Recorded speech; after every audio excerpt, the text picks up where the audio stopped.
À tout à l'heure. 2, 1, action.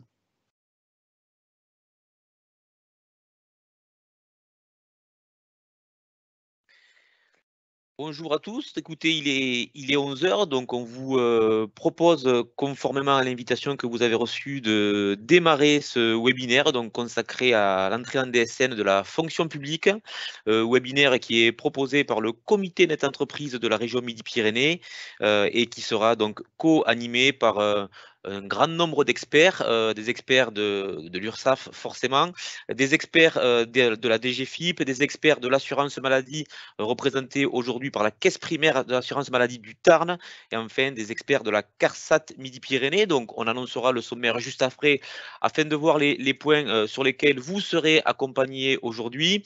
Rappelez quand même les règles de ce webinaire. Donc nous sommes ensemble pour une petite heure que nous allons décomposer en deux temps. Une première partie qui va durer approximativement 50 minutes et au cours de laquelle les experts donc présenteront les sujets sur lesquels nous souhaitons vous accompagner aujourd'hui et on consacrera, comme on le fait habituellement, 10 minutes aux questions que vous avez d'ores et déjà la possibilité de poser via le chat et le module de conversation qui est mis à votre disposition, questions auxquelles nous répondrons à la fin, mais on vous propose également peut-être de répondre à un certain nombre d'entre elles au fur et à mesure de l'information que nous vous donnons durant ce live. Alors, vous avez la possibilité, comme d'habitude, d'accéder au replay dès la fin du webinaire, replay auquel vous pouvez accéder depuis le même lien avec lequel vous participez au live et vous avez enfin la possibilité de donner votre avis sur le webinaire que vous suivez et n'hésitez pas à nous proposer des sujets sur lesquels vous souhaitez être accompagné par la fonction publique, par l'URSSAF, par l'assurance maladie, par la DGFiP ou par la CARSAT. Je vous propose de démarrer ce webinaire avec quelques éléments de contexte. Donc, la déclaration sociale nominative, puisque c'est le sujet dont on parle, qui est institué, alors un principe réglementaire, qui est principe réglementaire qui s'impose à nous et donc à vous. DSN qui est institué par l'article 35 de la loi du 22 mars 2012 relative à la simplification du droit et à l'allègement des démarches administratives. Et donc, comprenez bien que la DSN est un support déclaratif qui est institué pour simplifier vos formalités déclaratives.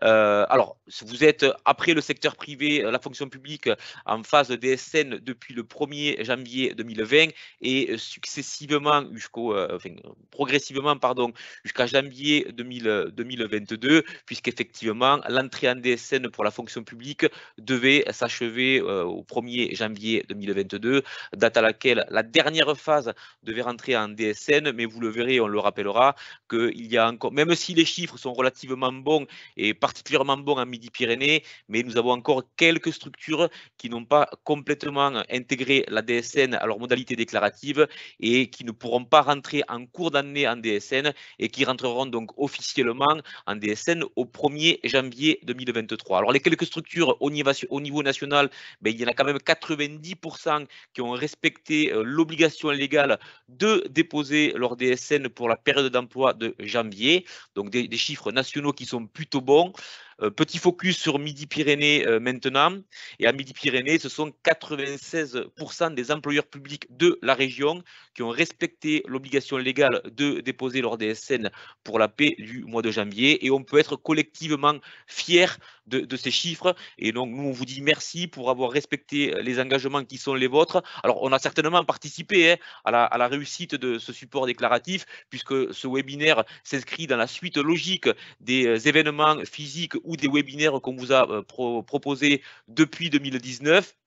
Puisqu'on avait déjà rencontré un certain nombre d'entre vous afin de vous accompagner un petit peu plus vers la DSN. Voilà, mais nous, on tenait à vous féliciter, à vous dire merci pour avoir respecté votre engagement et l'entrée en DSN dès la paie de janvier 2022. Alors au sommaire, ce qu'on vous propose d'aborder aujourd'hui, donc 4 points à l'ordre du jour. Le premier, fiabiliser les données déclaratives transmises à l'URSSAF. Donc ce qu'on a voulu faire, c'est partir des principales anomalies que nous avons détectées afin de vous accompagner sur la façon de prévenir ces difficultés déclaratives, mais surtout de les corriger. On enchaînera ensuite avec la DSN à la DGFiP. Et donc nos experts de la DGFiP viendront vous parler notamment du prélèvement à la source. Nous poursuivons la présentation, c'est le point 3, avec le signalement d'arrêt de travail en DSN pour l'assurance maladie. Et la CARSAT donc conclura la présentation avec le compte ATMP, tout savoir et tout connaître. Sans transition, je vous propose de passer la parole à Sandrine, qui va vous parler donc de la fiabilisation des données déclaratives transmises à l'URSSAF. Bonjour, donc je suis Sandrine Lehorst de l'URSSAF Midi-Pyrénées et comme vous a indiqué Nicolas, on va aborder la partie fiabilisation de vos données déclaratives pour la DSN, partie URSSAF bien sûr. Donc un petit rappel sur la cinématique déclarative. Comme vous le savez, la DSN, elle est bien issue de votre logiciel de paie. C'est un fichier qui donc est généré, auquel on applique le point de dépôt, donc Net Entreprise applique des contrôles, votre logiciel de paie aussi, mais il faut savoir que l'URSSAF en applique également. Donc, le jour où vous déposez la DSN, mais aussi après intégration dans son système d'information. Donc là, on vous rappelle juste la cinématique déclarative. Je ne vais pas y revenir et m'étaler dessus. Donc là, par contre, je vais insister sur les contrôles appliqués par l'URSSAF. Donc, le jour où vous déposez votre DSN, le point de dépôt applique des contrôles. Donc, on est bien avant l'échéance. Donc, des contrôles qui peuvent être à la fois bloquants. Donc, l'URSSAF peut rejeter complètement votre DSN. Donc là, il faut consulter et prendre connaissance du motif du rejet, ce qui nécessitera, si l'URSSAF rejette, de bien sûr apporter des corrections dans votre logiciel et régénérer une DSN annulée remplace, puisqu'on est avant l'échéance. Il se peut aussi que votre DSN, on applique des contrôles, mais non bloquants. Donc là aussi, on vous invite quand même, on vous les signale au point de dépôt. Généralement, ce sont des bilans de traitement avec notification. Là aussi, il faut en prendre connaissance et les corriger. Il est vrai que certaines ne sont pas bloquantes, mais elles peuvent à terme entraîner des contrôles a posteriori et de votre part, on peut attendre des blocs de régularisation. Donc, quand on est en avant l'échéance, on contrôle, on corrige autant qu'on peut. Post-échéance, il faut savoir que votre DSN, on applique d'autres contrôles quand on l'intègre dans notre système d'information. Donc, ces types de contrôles peuvent entraîner des notifications de notre part sur votre espace ursaf.fr sur la messagerie. Donc, ça peut être des demandes de mise à jour du taux AT, accident du travail. Donc, vous verrez que ce sont des types d'anomalies qu'on constate. Et également aussi des corrections qui nécessitent de nous transmettre des blocs de régularisation sur les échéances suivantes.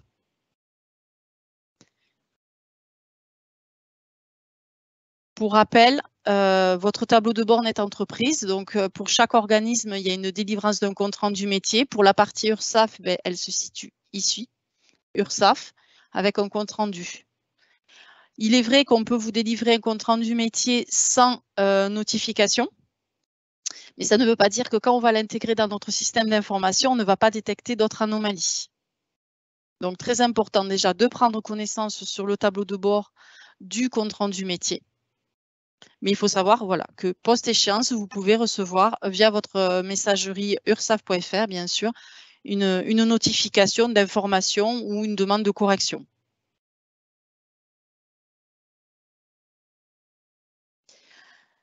Là, j'arrive après l'échéance déclarative, c'est-à-dire que votre DSN, elle a été intégrée dans notre système d'information et on a appliqué d'autres contrôles, puisqu'on ne peut pas vous bloquer dès le départ, sinon ça vous pénalise.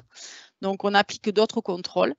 Et ce qu'on a constaté et on voulait vous signaler que souvent, les taux accidents du travail sont, on va dire, plus ou moins erronés. Donc, pour nous, c'est pas gênant dans le sens où on calcule sur l'assiette, mais ça peut poser problème à terme. Donc, je vous rappelle juste où on récupère. Normalement, vous recevez, si l'adresse mail qui est correctement paramétrée, vous recevez une alerte comme quoi l'URSSAF vous a déposé un message sur votre messagerie sécurisée. Sinon, vous pouvez les retrouver dans l'onglet messagerie. Et généralement, l'intitulé est identique, c'est message de votre URSSAF, la DSN relance déclaration erronée ou incomplète. Il faut bien sûr la consulter. Donc là, j'ai pris un exemple, donc comme je vous disais, le taux accident de travail, ou alors une absence de code type de personnel dont la cotisation est obligatoire pour votre population. Donc ici, premier cas, j'ai une différence de taux AT, donc on est bien d'accord, la DSN a été intégrée.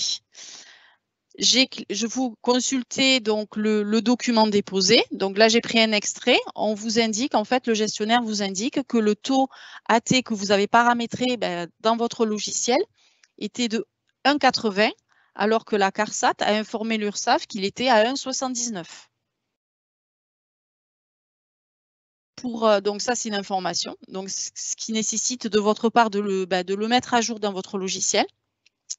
Et pour vous aider à vérifier, en fait, les notifications de taux que la CARSAT a transmis à l'URSSAF, puisque ce sont des échanges entre nos deux organismes, sur votre espace, toujours pareil, ursaf.fr, vous avez la rubrique compte et historique des taux AT. Et grâce à cet historique des taux AT, vous voyez que tous les ans, en fait, bon, quelquefois, ce n'est pas mis à jour, enfin, il n'y a pas eu d'évolution, mais dans ce cas-là, bien précis, il y a eu une évolution. Au 1er janvier 2021, il était à 1,80. Donc, en fait, vous avez appliqué, quand vous avez cette anomalie, vous avez appliqué le taux de 2021 et pas celui de 2022, alors qu'on est dans une période déclarative. Là, j'avais pris l'exemple d'avril 2022. Donc, au point de dépôt, on ne peut pas se permettre de vous bloquer ou de vous signaler parce que ce n'est pas une erreur. Ah, j'ai un écho. Donc, voilà sur la partie historique des taux AT et notification par notre organisme. Donc, on ne peut pas vous bloquer, comme je vous disais, au point de dépôt, puisque c'est non bloquant. Mais post-intégration dans notre système d'information, il faut qu'on vous en informe parce que ça va nécessiter une correction de votre part. Pour vous aider aussi à comprendre ce que vous avez déclaré en DSN et ce que nous, on a intégré dans notre système d'information, comment on l'a recalculé, toujours pareil, sur votre espace en ligne où vous avez beaucoup d'informations, vous avez une rubrique qui s'appelle Documents, télédéclaration et télépaiement archivés. En fait, cette rubrique-là vous permet de consulter la DSN telle que vous l'avez déposée. En fait, on l'a retraduit, je pense que vous vous rappelez, au format DUX qu'on appelait. Donc là, c'est pareil. Donc, dans ce menu-là, donc Documents, télédéclaration, bon, vous sélectionnez bien sûr la période déclarative. Là, j'ai repris l'exemple qu'on a vu tout à l'heure, en avril 2022. Donc, en fait, dans la DSN, ici, il y avait un bloc avec 1,79. Et il y avait un autre bloc à 1,80. Donc, en fait, la problématique, c'est qu'on a reçu une DSN où il y avait des assiettes déclarées sous le code 100 avec un mauvais taux et un bon taux. Donc, il doit y avoir dans votre logiciel, dans le logiciel au niveau du paramétrage, certains salariés peut-être, enfin agents, pardon, qui n'ont pas le taux associé, le taux correct associé. Donc là, ça nécessite bien sûr des vérifications. Donc ça vous permet, cet écran-là, de voir vraiment comment votre DSN est arrivé sur notre système d'information. Et la deuxième rubrique, compte historique des déclarations. Donc là, c'est la DSN telle qu'on l'a intégrée dans notre système d'information et comment il l'a recalculé en fait. Donc là, c'est de la consultation. Et en fait, ce qu'on a fait, nous, on a pris les assiettes qui étaient là et on les a cumulées sur une seule. Puisque nous, à l'URSSAF, pour cet établissement-là, cette entité-là, on ne connaît qu'un taux AT. Il existe pour d'autres administrations plusieurs taux AT, ça existe, mais pour ce cas-là, pour cet établissement-là, nous, à l'URSSAF, on ne connaissait qu'un seul taux AT actif pour la période avril. Donc nous, en fait, on a cumulé les deux bases qu'on a reçues. Et tant que vous ne corrigerez pas, en fait, on fera exactement la même chose, on cumulera et on vous notifiera sur l'espace en ligne. Donc, très important de corriger, puisque là, c'est des notifications que vous recevez qui n'ont pas à être là. Là, c'est pour la partie accident du travail. Donc, les anomalies qu'on constate souvent et surtout en début d'année. Autre type de personnel, donc le complément à allocation familiale, c'est le code type 430, qui est une contribution obligatoire. Et on s'est aperçu que, je pense que peut-être c'est des problèmes de paramétrage de logiciel. Cette contribution, elle n'est pas déclarée et n'est pas payée non plus. Donc là, c'est pareil. Suite à intégration dans notre système d'information, on a appliqué des contrôles et le gestionnaire ou notre système d'information vous a notifié sur votre espace en ligne, pareil, une anomalie. Donc, vous voyez, comme tout à l'heure, je vous disais, souvent, les messages qui concernent des DSN incomplètes, elles ont le même libellé. Vous êtes obligé de consulter le document pour voir quelle anomalie ça concerne. Donc là, on vous indique en fait que vous avez omis de cotiser au code type 430. Donc là, il y a le côté déclaré, mais il y a aussi le côté payer la cotisation qui est associé à cette contribution. Donc pour information, donc là on vous le donne, donc il va falloir là par contre faire des, de toute façon il vous le dit le gestionnaire, hein, qu'il va falloir régulariser. Donc ce qui veut dire que pour les prochaines déclarations, il va falloir déjà déclarer sur la période, mais aussi nous fournir des blocs de régularisation de la période avril. Donc en juin ou en juillet, je vais déclarer correctement toutes mes cotisations, mais ma DSN portera un bloc qui s'appellera avril 2022 uniquement sur le code type 430. On est bien d'accord, on ne régularise pas des cotisations de manière globale. À chaque fois qu'il y a une période d'emploi erronée, on fait un bloc de régule qui concerne la période d'emploi erronée.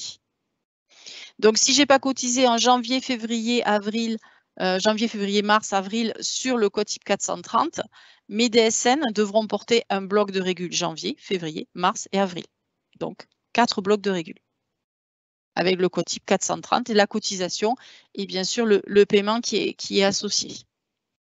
Tout ce qui est notion réglementaire, code type de personnel obligatoire dont vous êtes soumis, on vous a mis un lien et vous avez une page sur ursaf.fr où voilà, vous pouvez récupérer ces informations. Si vous avez des doutes ou des questions complémentaires, sachez que également sur votre espace messagerie, vous avez un motif qui s'appelle « S'informer sur la législation, les taux et les barèmes ». Quand vous avez un doute, n'hésitez pas, posez la question. Votre gestionnaire de compte y répondra. Donc là, on a mis un extrait des textes sur ursaf.fr que la fonction publique était soumise à cette contribution à allocation familiale. Quelques conseils. Donc, on est vraiment revenu sur les anomalies récurrentes. On a quand même encore quelques conseils à vous donner. Au niveau des effectifs qui sont déclarés en DSN, il est vrai que l'URSSAF calcule, depuis la mise en place de la DSN, surtout pour le régime privé, calcule elle-même les effectifs. Il faut savoir que pour la fonction publique, la généralisation, elle n'est pas finie. Donc, il est nécessaire encore, quand vous, dans vos logiciels, enfin, c'est votre logiciel qui gère le fichier, que les effectifs soient corrects, tant que la généralisation n'est pas finie. Donc, ces informations, en fait, on vous les rappelle. Donc, Net Entreprise vous les rappelle. Là, je suis sur l'espace Net Entreprise et le libellé déclarer les effectifs en DSN. Donc, pour le régime privé, on ne le demande plus puisque nous le calculons. Par contre, pour la fonction publique, on en a encore besoin, puisqu'on a besoin d'avoir plusieurs années de DSN pour finaliser tout ça. Également, on les calcule quand même à partir de ce que vous nous envoyez. Donc, si vous voulez aller vérifier ce que calcule l'URSSAF par rapport à ce que vous avez transmis, sur votre espace, pareil, ursaf.fr, dans l'historique des déclarations, vous vous rappelez, quand on était sur l'historique pour aller consulter tel qu'on l'a intégré dans notre système d'information, vous avez un petit icône qui s'appelle effectif calculé par l'URSSAF à partir de la DSN. Et là, voilà, un libellé. Bon, j'ai pris un exemple de avril 2022. Donc, sur un établissement en particulier, par rapport à la DSN reçue et ce que l'URSSAF a calculé, on avait 120 agents qui étaient rémunérés sur la période d'avril 2022. Donc, il est vrai que cet effectif nous permet derrière de calculer des contributions supplémentaires ou en enlever pour certaines. Toujours pareil, sur la fiabilisation donc, des données déclaratives, il faut savoir que pour l'URSSAF, il est vrai que votre logiciel applique des contrôles. Vous pouvez, sur le point de dépôt, il y en a. On en applique également. Il faut savoir qu'on a mis un guide, guide spécial URSSAF, qui rappelle un petit peu tous les codes types de personnel. Il est complémentaire puisque la norme NeoDes est propre, on va dire, aux éditeurs, mais on en a un dédié guide URSSAF qui est régulièrement mis à jour. D'ailleurs, celui-là, il est mis à jour au 2 juin 2022, donc récemment, avec à chaque fois dans la page d'accueil les dernières mises à jour. Donc, il y a un lien automatiquement dans ce diaporama. Il vous rappelle en fait les modalités de déclaration entre les données individuelles et données agrégées qui intéressent l'URSSAF, donc les codes types de personnel, mais aussi les principes et les modalités de régularisation. J'ai évoqué tout à l'heure des blocs de régule sur le code type 430, mais il y a d'autres règles à appliquer. Un petit rappel également sur l'alimentation des rubriques liées à l'effectif. Donc, on vous dit bien qu'à partir du 1er janvier, seuls les employeurs du secteur public et du secteur maritime devront remplir la rubrique effectif de fin de période déclarée de l'établissement. Donc, ce sont des rubriques. Donc, je vous invite à veiller auprès de votre éditeur, de lui demander si cette rubrique-là est encore bien renseignée quand vous nous transmettez la DSN. Là aussi, un petit rappel sur la contribution CNFPT formation apprentie. Voilà. Donc, il y a des codes types de personnel qui sont dédiés à la fonction publique et elles sont également indiquées dans ce guide. Donc, il est commun au régime privé et au régime public, mais il y a bien sûr des informations spécifiques qui vous concernent. Comme il est régulièrement mis à jour, je vous invite à aller le consulter régulièrement sur le site ursaf.fr.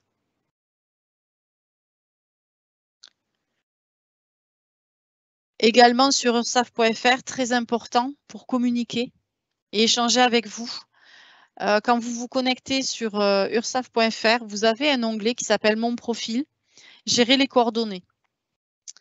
Dans cette rubrique, il y a vos coordonnées, donc nom, prénom, adresse mail, numéro de téléphone. Il est très important qu'elles soient à jour régulièrement et qu'on ait des noms et des prénoms et pas des références génériques, et bien vérifier aussi que l'adresse courriel, elle soit à l'état confirmé. On en a vraiment besoin pour vous contacter ou vous envoyer des informations ou vous alerter. Quand je disais qu'on vous envoyait, on vous déposait sur votre espace messagerie des notifications, il faut savoir que derrière, quand on dépose des documents, on vous envoie normalement une alerte. Si votre adresse mail, elle est plus valide, elle est invalide ou elle n'est pas confirmée, on n'a pas le droit de vous envoyer en fait d'alerte. Donc, ça nécessite que c'est à vous de vous connecter systématiquement pour aller consulter les messages que vous envoie l'URSSAF.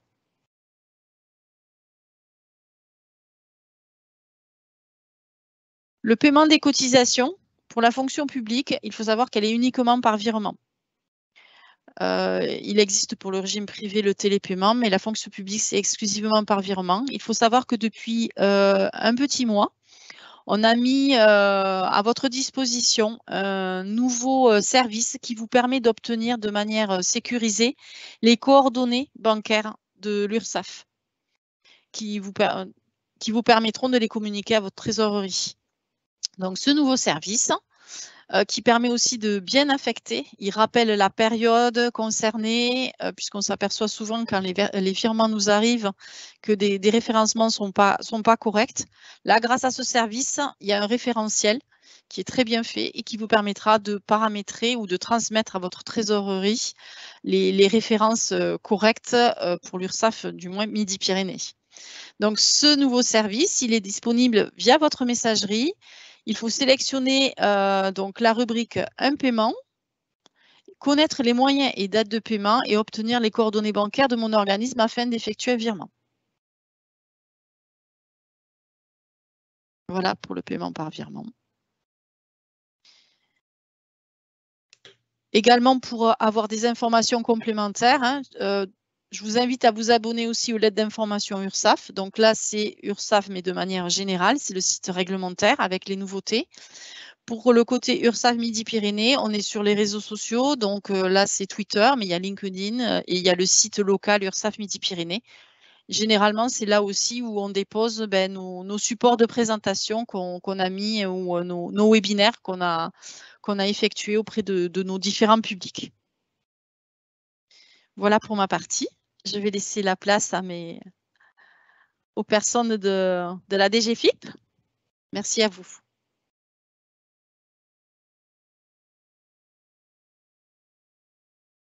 Bonjour, je suis Lucie Grelier, donc la responsable de la division de la fiscalité des professionnels à la direction départementale des finances publiques Haute-Garonne, et je vous présente mon adjointe Emmanuelle Cividino. Nous allons commencer et on va parler donc du reversement du prélèvement à la source du PAS par un petit rappel sur les modalités de paiement des cotisations sociales et du PAS. Alors, pour les employeurs publics, c'est le virement qui a été retenu comme solution de paiement du PAS. C'est une solution dérogatoire par rapport aux employeurs privés qui, eux, utilisent les ordres de prélèvement CEPA. Alors, pourquoi c'est le virement qui a été retenu pour les employeurs publics? Pour deux objectifs. D'abord, simplifier le traitement pour le tiers collecteur et puis réduire la charge des comptables publics.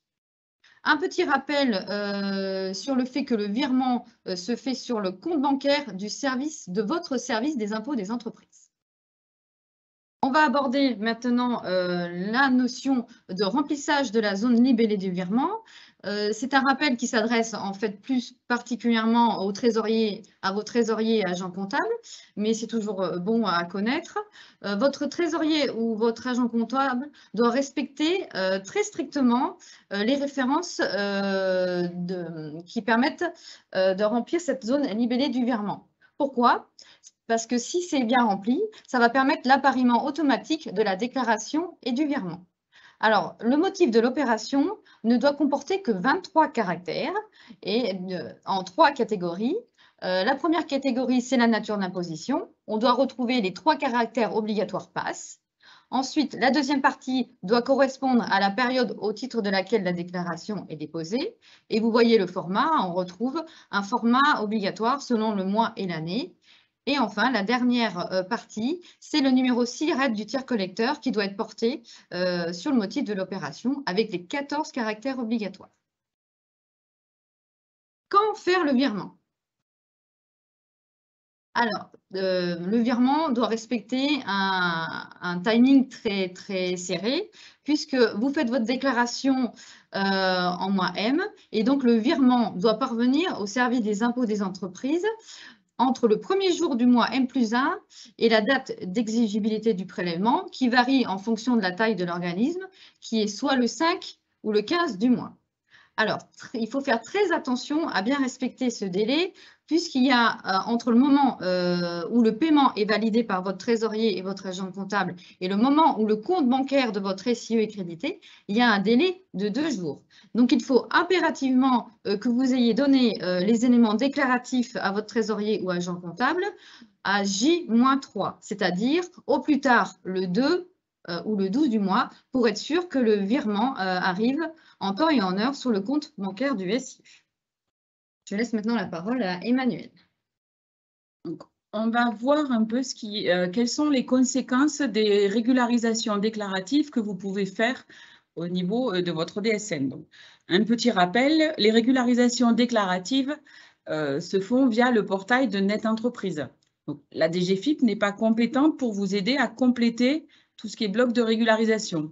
Donc, vous vous apercevez un mois ou deux après avoir fait la DSN d'un mois, que vous êtes trompé dans la base d'imposition, dans le taux d'un salarié ou autre, il vous est toujours possible de récupérer cette erreur et de régulariser. Ces régularisations donc, que vous faites auprès de la DSN peuvent avoir des conséquences au niveau du paiement des déclarations. Et dans ce cas-là, vous allez avoir plusieurs cas possibles. Le premier cas, le cas le plus simple, au niveau d'une régularisation d'impasse omis ou insuffisamment déclaré.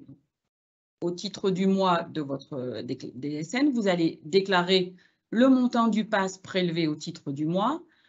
Vous allez remplir votre bloc de régularisation dans lequel vous allez indiquer le montant du PAS omis ou insuffisamment déclaré. Et là, ça va vous donner un montant de PAS à payer. Donc là, il faudra faire un paiement intégral qui correspondra au montant du PAS du mois plus au montant de la régularisation. Le cas le plus facile. Deuxième cas, vous avez à faire une régularisation d'un montant de PAS trop versé. Donc, toujours pareil, vous allez faire la déclaration du montant du PAS prélevé au titre du mois en cours. Vous allez faire la déclaration du montant du PAS trop versé via votre bloc de régularisation. Si le montant de la régularisation est inférieur au montant du PAS en cours, ça vous donnera un montant de PAS à payer. Donc là, vous serez dans le cas numéro 1. Dans le cas où le montant de la régularisation serait supérieur au montant du PAS prélevé en cours, ça va vous générer ce qu'on appelle une déclaration créditrice ou excédentaire. Dans ce cas-là, vous allez avoir une créance que vous allez vouloir récupérer. Pour pouvoir récupérer cette créance, il va falloir déposer une demande expresse et écrite auprès de vos services impôts des entreprises compétents. Il faudra aller dans votre espace professionnel et déposer cette demande de remboursement. Troisième cas, donc là, ça commence à se compliquer. Ça sera dans le cas où les blocs de régularisation ne vont plus être possibles. Parce qu'au-delà d'un an après la date de dépôt d'une déclaration, vous ne pouvez plus faire de bloc de régularisation. Mais dans le cas où vous avez quand même déclaré un montant de PAS supérieur à celui que vous avez effectivement prélevé, vous devriez avoir du PAS à récupérer, il y aura toujours une possibilité. Pour cela, il va falloir déposer une demande contentieuse auprès de votre service impôt des entreprises, donc toujours via votre espace professionnel.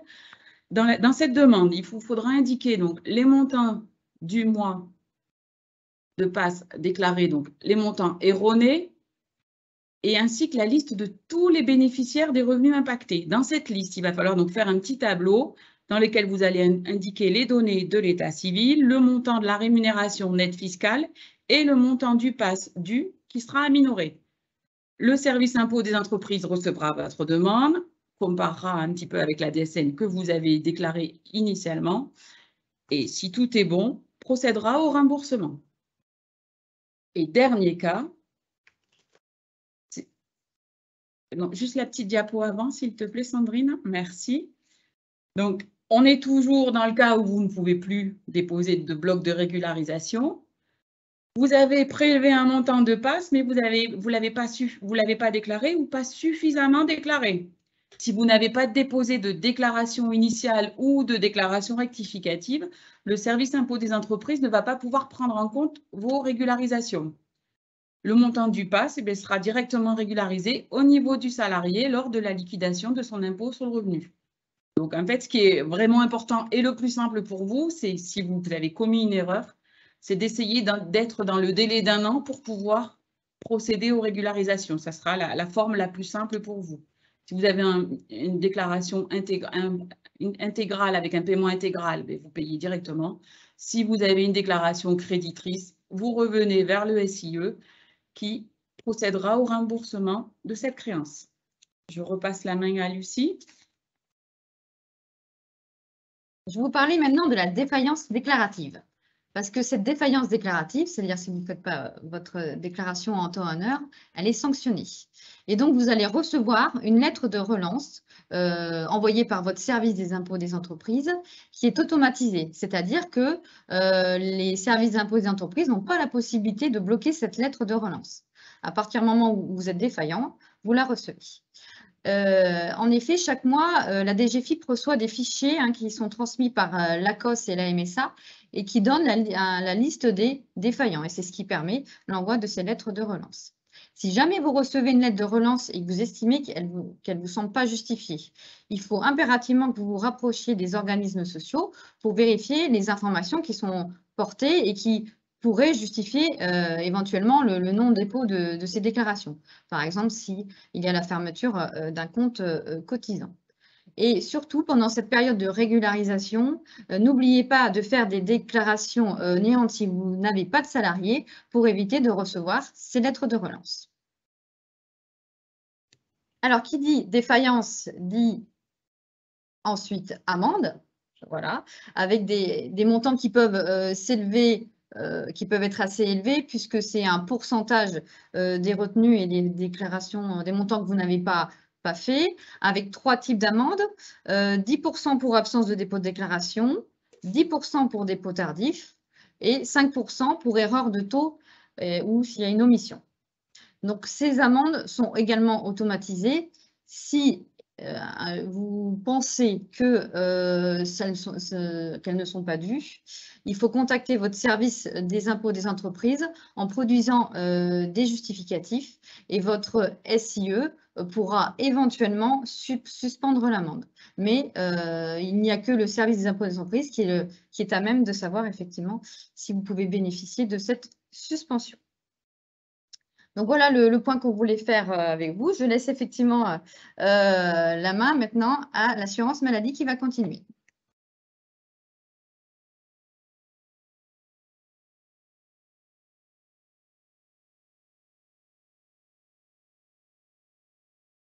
Bonjour, donc je suis Elisabeth Rodriguez, conseiller auprès des entreprises à la Caisse primaire du Tarn et aujourd'hui je représente donc l'ensemble des caisses primaires de l'assurance maladie pour vous parler du signalement d'arrêt de travail.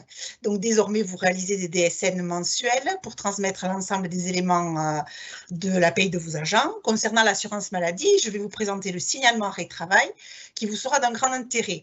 Alors petit rappel, même si cette fonctionnalité n'est pas encore obligatoire, vous avez la possibilité de l'utiliser dès à présent pour nous adresser des arrêts de travail et obtenir le paiement des indemnités journalières des personnels qui relèvent du régime général. On reste sur cette slide. Donc, qu'est-ce qu'un signalement d'arrêt de travail? C'est grâce à l'envoi des DSN mensuels, des données sont stockées. À l'occasion d'un arrêt de travail pour maladie, maternité, paternité ou accident de travail d'un de vos agents, vous pouvez donc réaliser un signalement depuis votre logiciel de paie. Ce signalement remplace l'attestation de salaire et déclenche le paiement des indemnités journalières. Alors, il possède des avantages, hein, comme tous les services dédiés. Cette procédure, elle se substitue à la saisie de l'attestation sur net entreprise. Elle vous fait gagner du temps et surtout, elle limite le risque d'erreur puisque les données salariales sont récupérées automatiquement depuis votre logiciel de paie via les informations contenues dans les mensuels. Le signalement d'arrêt donc permet la reconstitution de l'attestation de salaire auprès de la caisse primaire d'assurance maladie. Il contient des informations provenant à la fois des DSN mensuels comme l'identité de l'agent, son établissement d'attache, son activité, ses salaires, etc. Il contient également des éléments que vous devrez saisir, à savoir la nature. On peut passer à la slide suivante. Sandrine. Donc des éléments que vous devrez saisir, la nature de l'arrêt, s'il s'agit, ça vous devrez le saisir, hein, choisir s'il s'agit d'une maladie, une maternité, une paternité, un accident de travail, la date de dernier jour de travail, la date de fin prévisionnelle de l'arrêt de travail, donc de prescription viendra s'implémenter et si vous le souhaitez, vous indiquerez dans cette rubrique les dates de subrogation souhaitées. Si, bien évidemment, vous pratiquez la subrogation. Donc, en suivant, quand réaliser, surtout les conditions, hein, c'est que la DSN mensuelle, je vous le rappelle, véhicule chaque mois des données qui sont stockées. Elle constitue ce qu'on appelle un historique dans lequel l'assurance maladie ira récupérer les éléments qui lui seront nécessaires pour créer l'attestation de salaire. L'historique suffisant pour débuter les signalements d'arrêt de travail sera donc si vous avez débuté, hein, vous pouvez, dès que l'envoi de 3 DSN mensuels précédant un arrêt maladie, maternité ou paternité, Pourquoi? Puisque l'assurance maladie se sert des 3 derniers salaires de référence précédant un arrêt pour payer ses prestations de ce type, et 12 DSN mensuels précédant un arrêt pour accident de travail. Voilà, donc je vous rappelle que l'assurance maladie aussi assoit donc son paiement par rapport aux 12 mensuelles précédentes pour balayer éventuellement le versement de primes sur l'année qui précède. Je vous rappelle donc les avantages, les plus, c'est que, outre la simplification de saisie et la sécurisation des éléments déclarés, un autre avantage, c'est que vous pourrez suivre le traitement des dossiers grâce aux comptes rendus envoyés par les CEPAM et qui sont donc disponibles sur le tableau de bord. On vous a présenté mes collègues de l'URSSAF précédemment. Pour vous aider, l'assurance maladie, bien sûr, reste présente. Elle vous aide à démarrer ou à vous accompagner grâce à mes collègues comme moi dans chaque caisse. N'hésitez pas donc à contacter le 3679, qui est notre plateforme dédiée aux employeurs et aux entreprises, de consulter la base de connaissances DSN sur le portail Net Entreprise, d'aller aussi sur le site informationnel de l'assurance maladie. Je ne sais pas si vous connaissez, mais utilisez-le, c'est Amélie, et il y a 3 onglets. En ce qui vous concerne et pour la DSN, ce sera Amélie Entreprise. Vous y retrouverez le guide des signalements DSN. Vous aurez accès au replay des webinaires réalisés par l'assurance maladie sur diverses thématiques telles que le congé de paternité, les attestations rectificatives, etc. Voilà, écoutez, je vous remercie de votre attention. Je laisse la main à mes collègues de la CARSAT.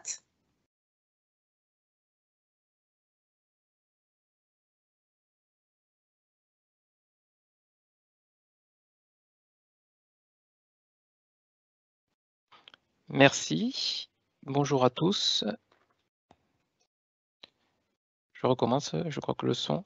Merci, bonjour à tous. Nous allons vous présenter le compte ATMP et l'obligation de dématérialisation de la notification de taux. Donc, je suis Christophe Boss, cadre au service tarification à la CARSAT Midi-Pyrénées. Je suis accompagné de ma collègue Pascal Hubert, bonjour, ingénieur conseil au service prévention de la CARSAT Midi-Pyrénées également, et je vous parlerai plus spécifiquement de la partie prévention. Alors, le compte ATMP, c'est quoi? C'est d'abord un service en ligne qui est accessible depuis Net Entreprise et qui est ouvert à toutes les entreprises qui cotisent au régime général de la sécurité sociale.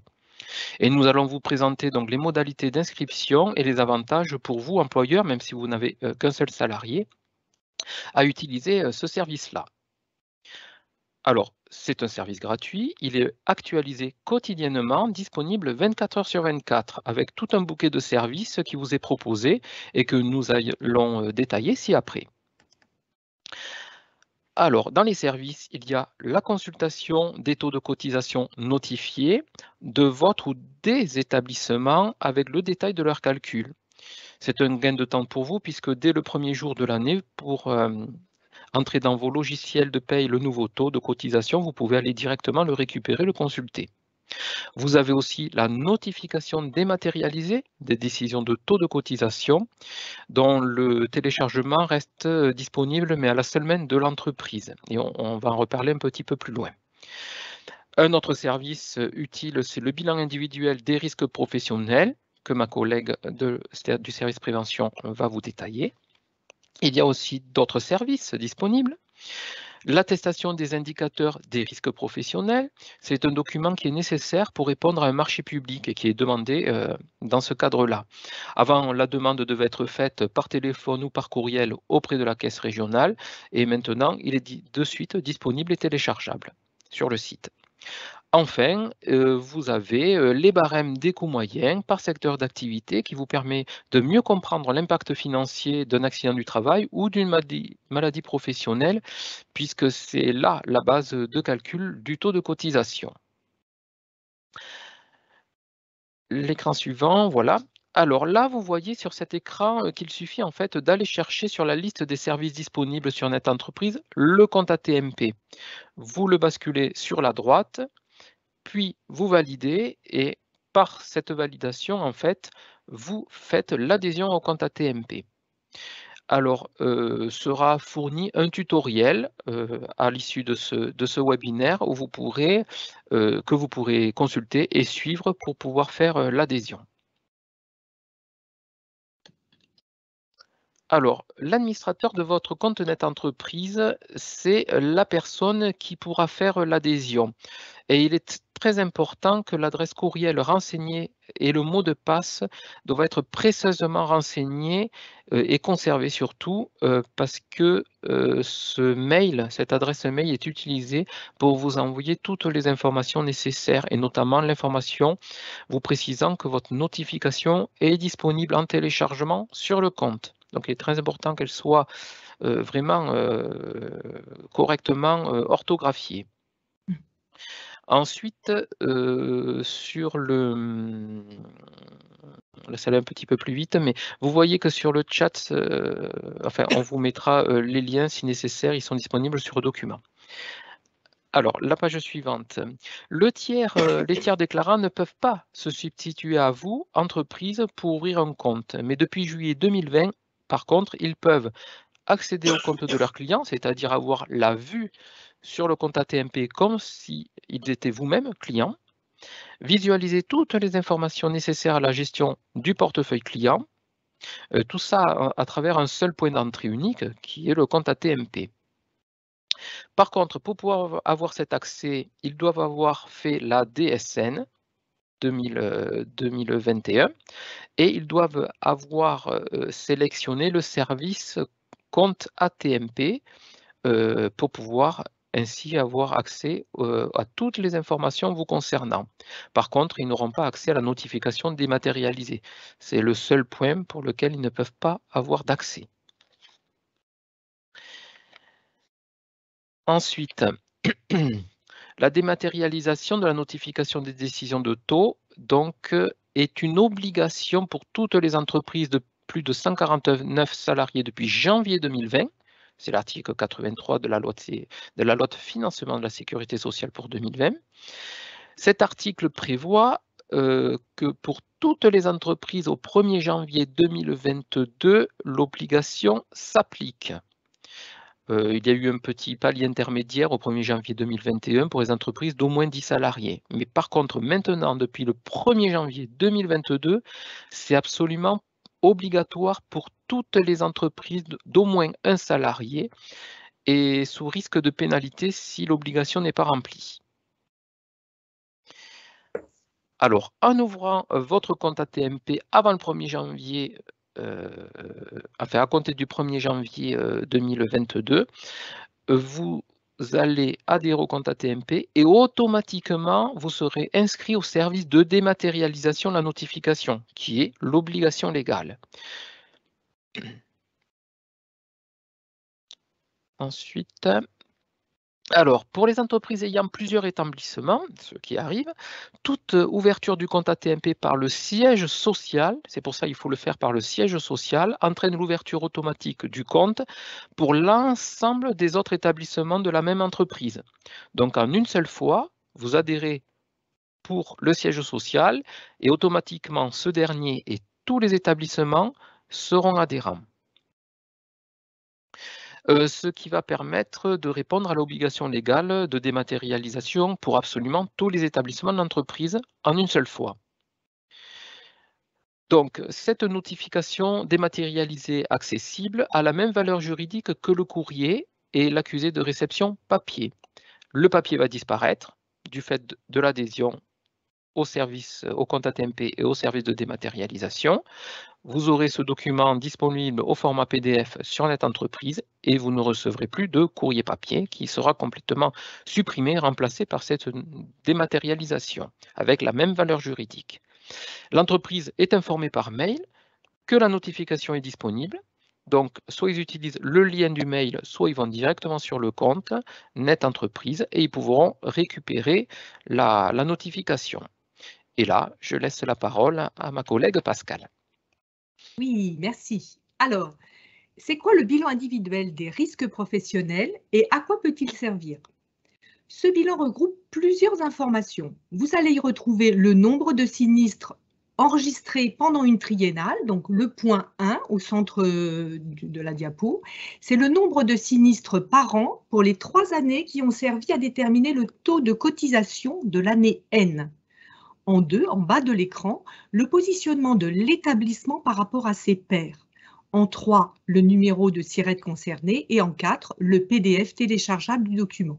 Cette nouvelle fonctionnalité permet à une entreprise de comparer son taux de sinistralité avec ceux des établissements de la même catégorie d'activité et appartenant à la même tranche d'effectifs. Dans cette diapo, on voit en 3, à l'aide du camembert, nous retrouvons l'origine des sinistres. Dans cet établissement, les manutentions manuelles en violet représentent 48% des accidents de travail. Les chutes, 32%, donc hauteur 17% et plein pied 15%. Et enfin, l'outillage à main en turquoise, 13%. Ces 3 risques représentent 93% des accidents de travail de cet établissement. Le mannequin, en 4, visualise la localisation la plus fréquente des troubles musculo-squelettiques. 32% les épaules, 27% mains, poignets, doigts, 24% les coudes, 12% le dos. Ces 4 localisations représentent 95% des troubles musculo-squelettiques. Troubles musculo-squelettiques, première cause de maladie professionnelle en France. Cela peut vous inciter à faire de la prévention des TMS votre priorité. Et je redonne la main à Christophe. Merci Pascal. Alors nous retrouvons ici les 6 bonnes raisons pour adhérer au compte ATMP. D'abord, la première et non des moindres est de ne pas risquer de pénalités et ainsi remplir l'obligation légale de dématérialisation de la notification qui est obligatoire depuis le 1er janvier 2022. Donc c'est vraiment maintenant qu'il faut le faire et sans tarder. Ensuite, la possibilité donc de consulter les taux de cotisation notifiés de l'établissement ou des établissements s'il y en a plusieurs, avec un historique de 3 ans. Faire le point aussi en temps réel sur les sinistres professionnels qui sont récemment reconnus par la CEPAM et qui vont impacter les taux futurs. Ensuite, c'est d'accéder à une rubrique comprendre la tarification qui va vous donner des éléments d'information sur les cotisations ainsi que les barèmes des coûts moyens par secteur d'activité. Enfin, vous avez l'accès qui est sécurisé, disponible 24 heures sur 24, 7 jours sur 7, et donc plus facilement compatible avec vos horaires de travail, si vous travaillez les week-ends ou tard le soir, par exemple. Je repasse la parole à ma collègue Pascal. Oui, merci. Alors, l'assurance maladie risque professionnel et son réseau de caisses régionales proposent différents services pour accompagner les entreprises en prévention. Si le portail unique d'information de l'assurance maladie reste amélie.fr/entreprise, vous pouvez aussi retrouver des informations sur les sites de vos organismes en région, donc CRAMIF pour l'Île-de-France, CARSAT en région et CGSS en Outre-mer. Et en vous inscrivant à 3 minutes entreprise sur le site de votre région, vous recevrez par courriel une newsletter avec toute l'actualité qui vous concerne et plein d'autres informations de l'assurance maladie dans son ensemble à destination des entreprises. Pour les dernières diapos, je laisse la main à Christophe. Merci Pascal. Alors même si c'est facile, en plus des 2 adresses à retenir qui sont donc amélie.fr dans la rubrique entreprise et netentreprise.fr, voilà 2 numéros utiles à connaître.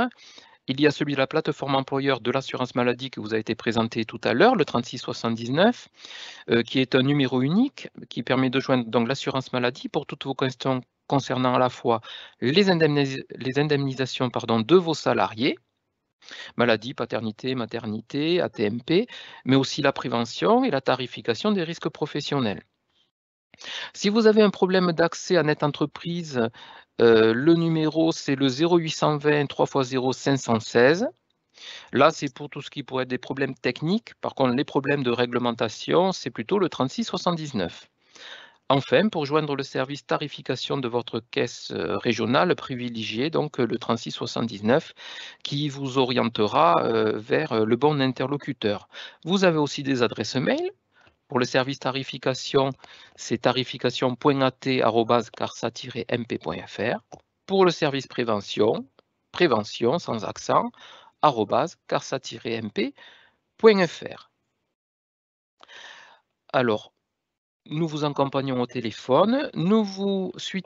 Sur la page suivante, nous vous fournissons un mode opératoire qui va vous permettre de vous guider en toute autonomie pour faire l'adhésion au compte AT-MP sur le site Net Entreprise. C'est un mode opératoire qui est d'ailleurs disponible sur Net Entreprise, qui, selon votre situation, vous avez déjà un compte sur Net Entreprise, il vous explique la marche à suivre. Vous n'en avez pas, il vous explique la marche à suivre qui est un petit peu différente. Sachant que, certes, ça vous permet en toute autonomie de faire les démarches, mais si vous avez besoin d'être accompagné, vous faites le 3679 et on vous accompagnera en direct pour faire l'adhésion au compte AT-MP.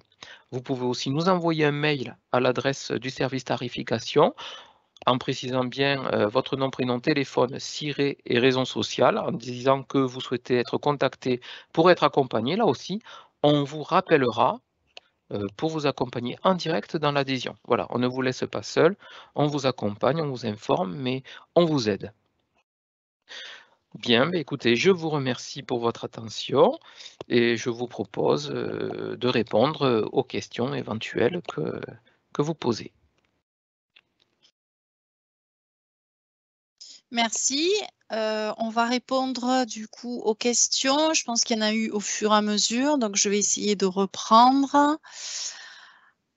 Alors, je souhaiterais savoir comment procéder concernant un trop perçu, puisqu'aujourd'hui tout se passe par le web, avant avec l'accord de l'URSSAF, afin de déduire le trop versé sur les cotisations suivantes.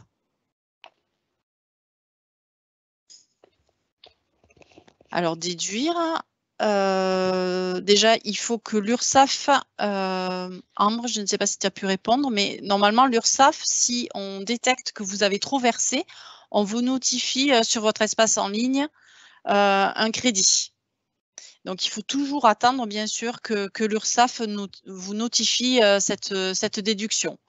Et une fois qu'elle vous l'a notifié, lors du prochain paiement des cotisations, vous pourrez vous le déduire. Alors, nous sommes un établissement public de coopération culturelle. Il nous arrive d'employer ponctuellement des intervenants étrangers qui n'ont pas de numéro de sécurité sociale. Comment devons-nous faire? Le numéro technique, donc le NTT, oui, mais bien souvent, nos employés sont sur courte durée et ne demandent pas de numéro de sécurité sociale. Là, je vais laisser Elisabeth, je pense, répondre. Par rapport à, excusez-moi, ça a coupé, par rapport au numéro de sécurité sociale, j'ai juste entendu la fin de la phrase. Je suis désolée, Sandrine. C'est un établissement public de coopération culturelle qui emploie souvent des salariés sans numéro de sécurité sociale, mais qui sont étrangers. Donc, ils appliquent le numéro technique, mais comme ils sont là de courte durée, voilà. D'accord. Donc, en fait, le numéro technique temporaire est à appliquer, bien évidemment. Donc, s'il n'y a pas eu la mise en place du NIA, qu'on appelle le numéro d'immatriculation des assurés provisoire, donc quand on appelle provisoire, qui doit être constitué par l'assurance maladie. Donc, le numéro de sécu, c'est, je vous rappelle, un numéro INSEE, un numéro d'identification nationale, et l'assurance maladie se charge donc de faire les remontées pour demander l'attribution de ce fameux numéro pour les personnes qui n'en posséderaient pas. Donc, c'est souvent des personnes étrangères pour leur première activité en France. Donc, déjà, vérifier qu'elles n'aient pas déjà eu une première immatriculation. Si elles ne l'ont pas, de toute façon, avec le numéro technique temporaire, ça fonctionnera pour la mensuelle. Malheureusement, en ce qui concerne l'assurance maladie, et je ne réponds que pour l'assurance maladie sur le signalement arrêt de travail, il faudra utiliser l'ancienne procédure et là, du coup, l'assurance maladie, au 3679, vous communiquera un numéro provisoire pour pouvoir l'utiliser. Mais effectivement, si ponctuellement, en principe, un numéro, même si la personne ne reste pas longtemps longtemps étant une durée du temps indéterminée, bon, ben, on arrive quand même à attribuer un numéro de sécurité sociale dans des temps relativement corrects si, bien évidemment, on a une réponse du service national qui s'appelle le SAMDIA et donc, voilà, qui lance les investigations. Mais nous ne sommes que donneurs d'ordre pour demander l'établissement de ce numéro de sécurité sociale. Mais le numéro technique temporaire pour la DSN fonctionne. Je ne sais pas si j'ai répondu, mais... Ici, très bien. Oui, merci, Elisabeth.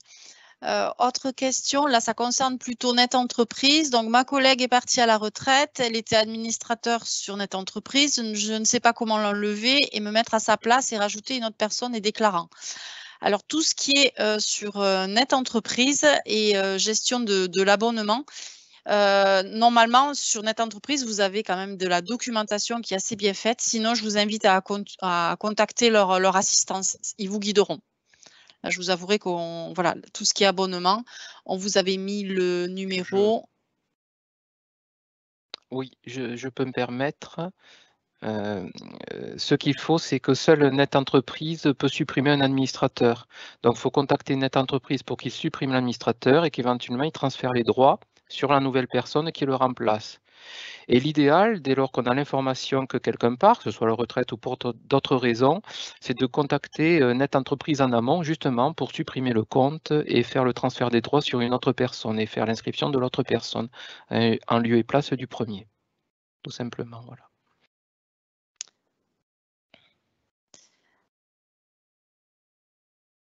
Merci Christophe. Une question pour les impôts. Alors, comment sait-on si on a trop ou pas assez versé pour le PAS? Donc, pour savoir si vous avez trop ou pas assez versé de PAS, il faut que vous ayez une base imposable à modifier ou que vous ayez commis une erreur dans les taux. Soit au moment où vous avez fait la fiche de paye, quelques mois après, vous avez des régularisations à faire sur cette fiche de paye parce que vous n'avez pas versé assez de salaire ou vous en avez versé trop.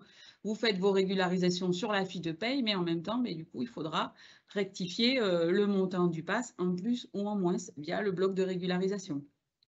Et pareil, si vous étiez trompé sur un taux et que la mise à jour n'était pas effective, ou que le salarié vient vous voir en disant « je ne comprends pas, ce n'est pas mon taux habituel de la DGFiP », mais vous allez pouvoir faire ces régularisations et ça vous donnera voilà, un PAS trop versé ou un PAS pas assez versé.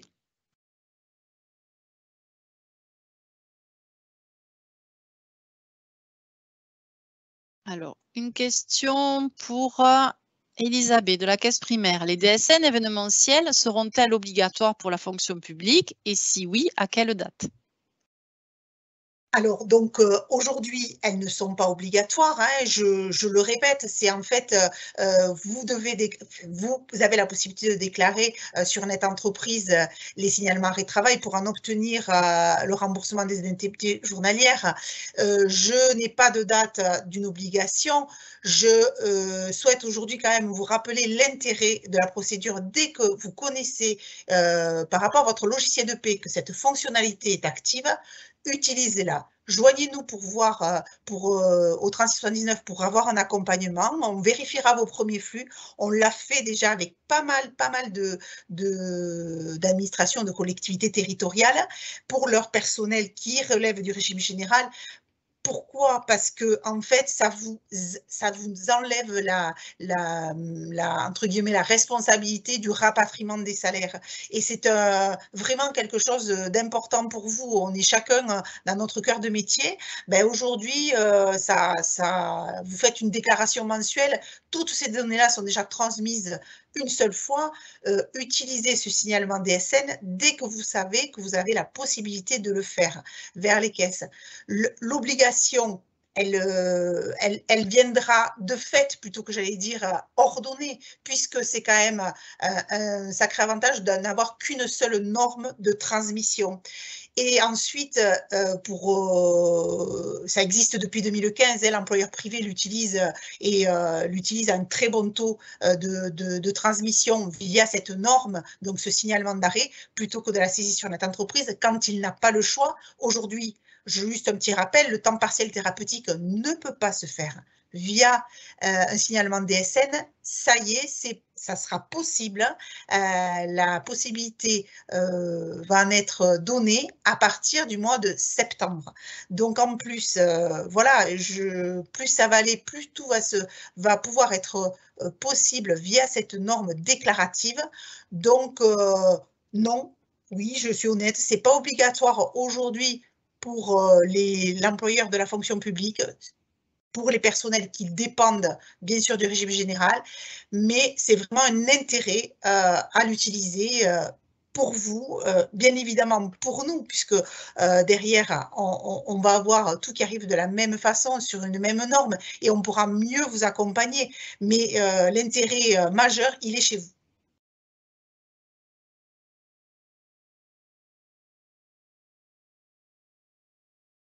Alors, toujours une question. Pour toi, Elisabeth, du coup, certains de nos agents sont à la MGN. En cas de déclaration d'arrêt par DSN, comment ça se passe? Alors, la MGEN, si je ne peux pas vous dire, s'ils dépendent de la MGEN, je ne peux pas vous répondre. Je ne peux vous répondre que dans le cas où personnel dépendent du régime général pour le volet paiement des indemnités journalières. Donc, grosso modo, il s'agit des personnels qui doivent donc être embauchés de façon contractuelle ou qui bénéficient donc d'un statut de titulaire et qui effectuent moins de 28 heures de travail généralement, donc ils sont chez nous. Et ça, c'est vraiment voir avec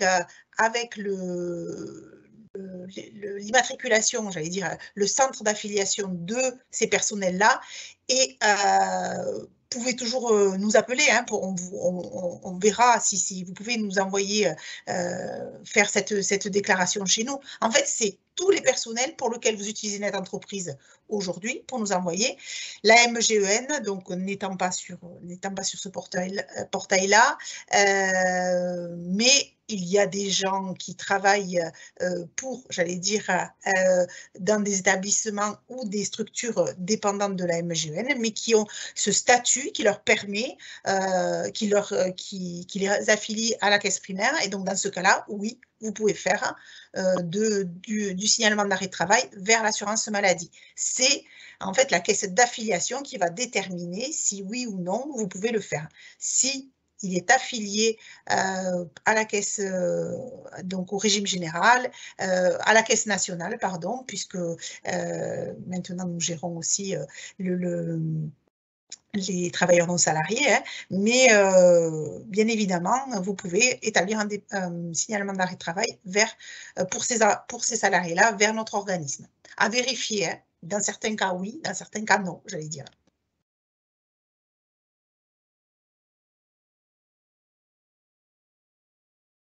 Alors, concernant toujours la DSN événementielle, apparemment, elle serait obligatoire, Elisabeth, en janvier 2023, et la personne demande si elle peut être pilote à partir de septembre. Alors, oui, je pense que vous pouvez être pilote, mais au-delà d'être pilote, je vous rappelle que vous pouvez y rentrer, même si elle n'est pas obligatoire. Cette fonctionnalité est présente avec votre logiciel de paye. Moi, j'allais vous dire, rapprochez-vous de votre service informatique ou plutôt de qui lui contactera le GIP MDS au niveau national. Phase pilote, j'allais dire, il n'y a pas de phase pilote puisque ça existe. Il faut juste que la fonctionnalité soit développée et soit présente aujourd'hui dans votre logiciel. Si elle est présente, vous pouvez l'utiliser et voir et se rapprocher de nous en appelant le 3679. On vérifiera avec vous, on vous accompagnera sur le démarrage et les tests qu'on peut faire. Mais j'allais dire, pilote, ce terme-là, il est plus pour la DSN mensuelle que pour le signalement d'arrêt de travail, puisque c'est une fonctionnalité rattachée et bien conditionnelle, bien sûr, à l'envoi de DSN mensuels, hein, qui est conditionnée, pardon, à l'envoi des DSN mensuels. Donc, j'allais vous dire à vérifier, et puis allez-y, hein, lancez-vous. Commencez d'abord, puisque la seule, je vous rappelle, hein, même si mon intervention a été courte, la seule condition, c'est d'avoir bénéficié d'un historique de 3 mois de DSN mensuel pour un salarié donc qui relève du régime, qui relève de l'assurance maladie, pour nous adresser à un signalement arrêt de travail, maladie, maternité, paternité, et 12 mois pour un accident de travail. Donc ça, vous pouvez dès à présent le tester, mais je vous dis, il y a certaines collectivités ou administrations qui l'utilisent et pour lesquelles ça se passe très bien et qui l'utilisent malgré l'absence de, j'allais dire, d'obligation, hein.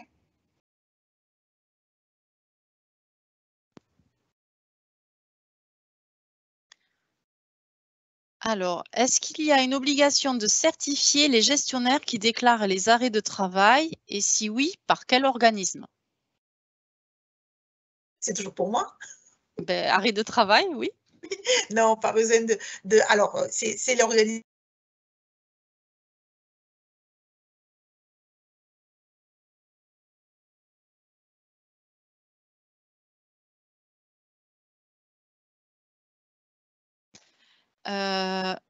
Elle est figée, donc je vais reprendre. J'espère qu'on va pouvoir récupérer Elisabeth. Je vais continuer. Alors, si la collectivité, non, pardon, bonjour, en cas d'arrêt pour maladie ordinaire, alors là, comme je ne suis pas compétente, je vais attendre. Si la collectivité n'est pas prête de déclarer à partir de janvier 2023, quels sont les risques? Ben, les risques, c'est que les textes sont clairs, c'est qu'on peut vous pénaliser. Côté impôt, ce sont des amendes, mais bon, voilà, on est en droit de vous pénaliser. Et vis-à-vis des droits de vos salariés, ils vont être de vos agents, ils vont être dégradés. Donc là, ça fait quand même quelques années qu'on en parle. Il y a une tolérance jusqu'au 1er janvier 2023. Donc, je vous invite voilà, à vous rapprocher, trouver un éditeur pour vous accompagner. Alors, qui contacter Assurance Chômage? Je vois que Ambre vous a répondu, c'est super. Donc, ma collègue de l'assurance maladie, je ne l'ai plus. Bon. Je vous remercie pour votre attention. N'hésitez pas à noter le webinaire. Tous mes collègues des différents organismes se joignent à moi pour vous remercier de votre attention et de toutes les questions posées. On vous enverra le support rapidement. Merci à vous. Bonne fin de journée.